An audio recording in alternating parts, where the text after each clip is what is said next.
مقبول حج کا ثواب ملتا ہے۔ بیوی شوہر کو صرف مسکرا کے دیکھے، تھکا مارا شوہر آیا اور بیوی بیچاری خود ہی منہ پہ 12 بجے ہیں اور اکتاہٹ کا شکار ہے، اور وہ کہتی ہے زندگی میں سب سے زیادہ غم زدہ میں ہوں، تو شوہر بھی کہتے ہیں ٹھیک ہے تو بھی سنجیدہ ہو جا، میں بھی سنجیدہ ہوتا، کہیں ایسا نہ ہو تھوڑا سا بولیں اور جھگڑا نہ ہو جائے۔ اگر وہ مسکرا کے دیکھے، ہائے ہائے ہائے ہائے، فرمایا جنت کی ایک حور ہے اس بیوی کو جو اپنے غموں کو بھول کے صرف مسکرائے اور مسکرا کے دیکھے کہ یہ شوہر باہر کا مارا، غموں کا مارا، دکھوں کا مارا، پتہ نہیں نظروں کو بچاتا ہٹاتا، جیسے بھی میرے پاس آیا مسکرا کے صرف دیکھے، مسکرا کے بولے۔ اور کتنے بدقسمت شوہر ہیں جو مسکراہٹ کو آج تک ترس گئے ہیں، مسکراہٹ کے دیکھے۔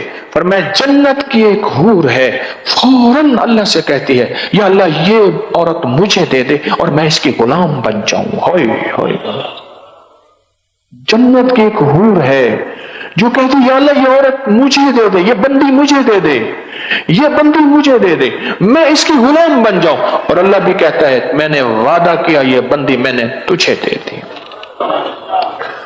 تو جس کی جنت کی حور غلام بن گئی تو اس کا مطلب ہے اس کا جنت کا داخلہ لازم ہو گیا۔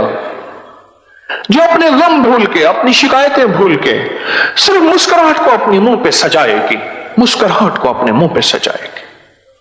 چھوٹے چھوٹے عمل نسبتوں کے ساتھ ہوتے ہیں۔ ہاں میرے مخلص تھے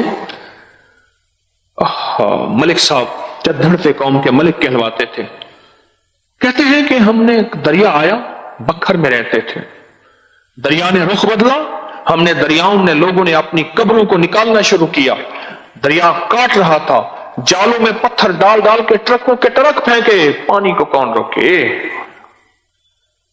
کہا کہ میں نے وہ قبریں جو حاملہ خواتین اس دنیا سے رخصت ہوئی تھیں، ڈیلیوری کے دوران، زچگی کے دوران مر گئی تھیں، میرے کملی والے نے فرما دیا وہ جنتی ہیں اور ان کو مٹی قبر کی نہیں کھائے گی۔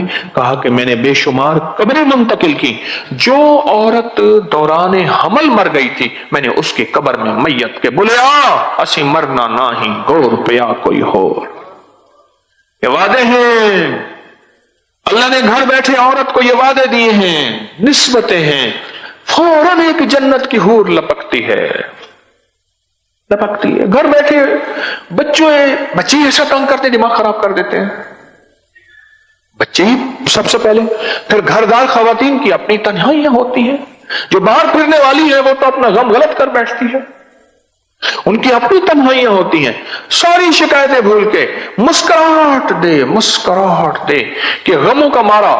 ہائے ہائے، حضرت عمر رضی اللہ تعالیٰ فرماتے ہیں کہ میری بیوی جب مجھے دیکھتی ہے مجھے پاک کر دیتی ہے، مجھے پاک کر دیتی ہے۔ کیوں؟ کہ میں بیوی کے ذریعے ہی تقویٰ پا سکتا ہوں۔ بڑی گہری بات ہے، بڑی گہری بات ہے، بیوی کے ذریعے ہی تقویٰ پا سکتا ہوں، بیوی کے بغیر تقویٰ نہیں پا سکتا۔ ایک شخص نے آ کے شکایت کی امیر المومنین کی خدمت میں، امیر المومنین میری بیوی مجھے مسکرا کے نہیں دیکھتی، کبھی مسکراہٹ نہیں دی۔ فرمایا اگر مجھے حکم ہوتا میں درے سے اس کی خبر لیتا کہ وہ اپنے شوہر کو گناہوں کی طرف، اور فرمایا قیامت کے دن یہ پکڑی ہوئی ہوگی اور پوچھا جائے گا کہ بتا اس میں جرم تیرا تھا اس کا نہیں تھا۔ بڑی باریک باتیں ہیں، بڑی باریک باتیں ہیں۔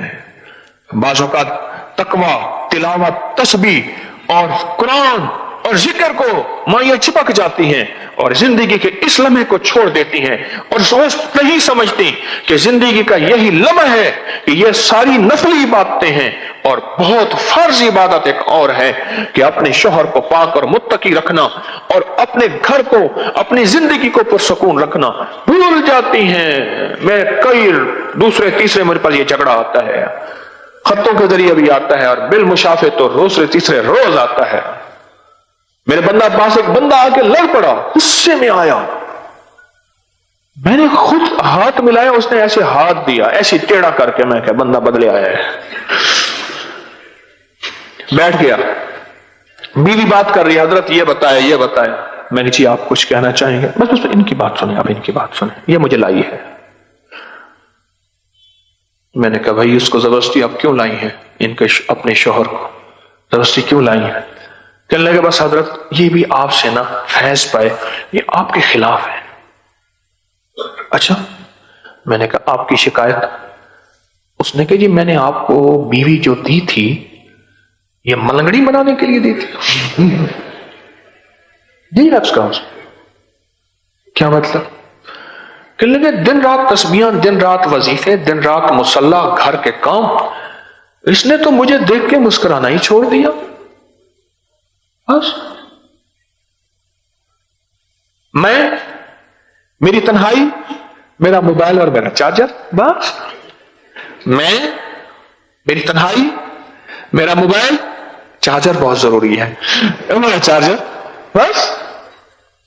کہنے لگے عورت چوتھی جگہ، چودھری حشمت علی صاحب تھے ہمارے بزرگ، اور آئے تھے بڑے پرانے، بڑی عجیب باتیں کہتے تھے۔ ایک تو میرے بارے میں کہنے لگے تجھے اللہ نے 10 سال پہلے جو بعد میں شہرت ملنی تھی تجھے 10 سال بعد پہلے دے دی ہے، تجھے اللہ نے خصوصی عنایت، عجیب باتیں کہتے تھے۔ ایک دفعہ فرمانے لگے عورت چوتھی جگہ جا کے اپنے شوہر کو مانتی ہے، پہلے کہتے تو کون ہے، میرا ابا اماں جی وے سدا جی میں، ابا اماں بوڑھے ہو گئے، مر کھپ گئے یا خود محتاج ہو گئے، پھر کہنے لگے تو کون ہے، میرے بہن بھائی جی ہیں، بہن بھائی اپنی میں پڑ گئے، پھر ادھر یونین جوان ہو گئی اولاد، کہاں عورت کی یونین ہوتی ہے، اولاد اس کی یونین ہوتی ہے، کہا تو کون ہے، میرے ببر شیر کبرو جی میں انشاءاللہ سدا جی، میرے ببر شیر ہیں۔ پھر ببر شیر کی اپنی ببر شیرنی آ جاتی ہیں، وہ اپنے ببر شیرنی میں چلے گئے، کہنے لگے پھر آخر میں کہتی ہے میں اور میرا بڈھا ہم دونوں ہی تو ہیں، میں اور میرا دیکھو یہ بڈھا ہم دونوں ہی تو ہیں۔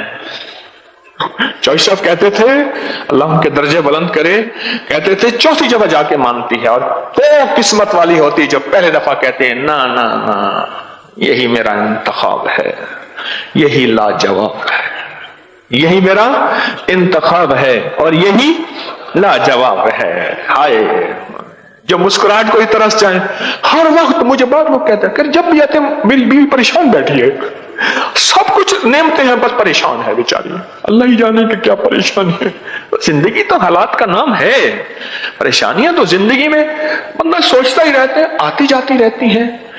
ہر بندہ اپنی زندگی سے مسکراہٹ نہیں نکال لے اور ہور کے وعدے کو ہی چھوڑ دے۔